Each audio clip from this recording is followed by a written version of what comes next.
الحمد لله والصلاة والسلام على رسول الله وعلى آله وصحبه ومن والاه. Akhwati, akhawati, taqabbalallahu siyamakum, qu'Allah accepte et agrée votre jeûne et vous compte parmi les rapprochés et qu'il vous ouvre les portes de sa miséricorde, les portes de sa grâce, qu'il vous accorde le crédit de toutes vos œuvres que vous avez accomplies par son instance subhanahu wa ta'ala durant ce mois béni.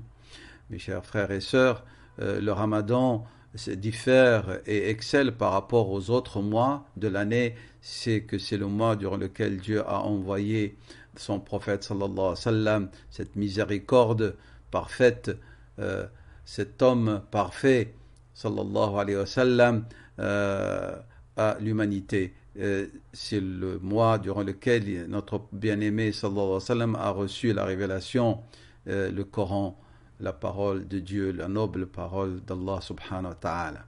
Donc, Allah subhanahu wa ta'ala a été généreux, bon, en envoyant son message à son messager Jibril alayhi salam, à son messager auprès des hommes, Sayyidina Muhammad sallallahu alayhi wa sallam.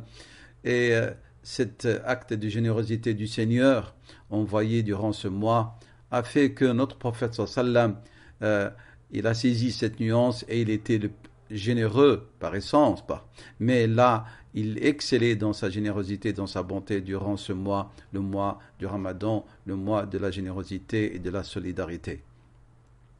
Allah subhanahu wa ta'ala, durant ce mois de la révélation du Coran, cette générosité éternelle qu'il a accordée à son prophète et à l'humanité, Allah subhanahu wa ta'ala la développe plus et il fait en sorte que cette générosité se poursuit durant ce mois, puisque durant ce mois, il nous accorde son pardon, il nous accorde sa miséricorde et il accorde à la fin du mois à ses serviteurs une libération effective du feu de l'enfer.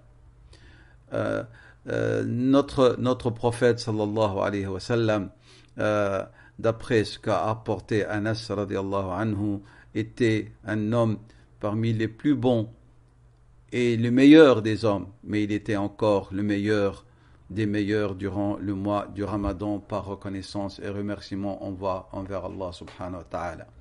Notre prophète sallallahu alayhi wa sallam est notre modèle et notre conduite, et il donnait tout pour plaire à son Seigneur et il faisait tout pour sa communauté. À nous de suivre son exemple sallallahu alayhi wa sallam. Il a dit alayhi salatu wa salam, très certainement Allah n'éprouvera de la clémence qu'envers ses serviteurs cléments.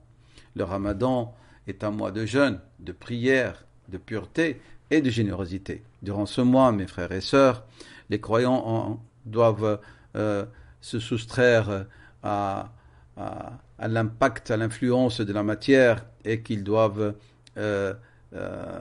vigilants et très attentifs envers les besogneux et les plus démunis. Les croyants se recueillent pendant ce mois pour un examen de conscience. Ils entrent en communion avec Allah subhanahu wa ta'ala, cherchant sa proximité et son agrément. Durant ce mois, le musulman et la musulmane sont donc appelés à se purifier en parole, en action et en pensée. Ils doivent, comme j'ai dit, être très généreux, et cette générosité est le signe même du mois du Ramadan. Allah subhanahu wa ta'ala, durant ce mois, fait comprendre aux musulmans et aux musulmanes qu'il n'existe aucune différence entre les pauvres et les riches, et que ce qui importe le plus pour Allah subhanahu wa ta'ala, c'est notre sincérité et notre piété et notre altruisme. Pour un moment, les hommes essaient d'acquérir des caractéristiques et des qualités des anges qui vont les faire transcender la matière. Donc, le Ramadan est une période de solidarité concrète, et en jeûnant, nous expérimentons la faim et le besoin et la privation. Cela nous rend plus compréhensifs et donc plus généreux envers ceux qui sont dans le besoin et l'indigence, mais en même temps, ça rappelle à notre âme sa petitesse et sa dépendance des bienfaits d'Allah subhanahu wa ta'ala. Nous lui prions subhanahu wa ta'ala de faire de nous des hommes et des femmes reconnaissants, des hommes et des femmes humbles, des hommes et des femmes généreux, affectueux. Wa sallallahu wa sallam wa barak ala Sayyidina Muhammad wa ala alihi wa sahbihi wa sallam.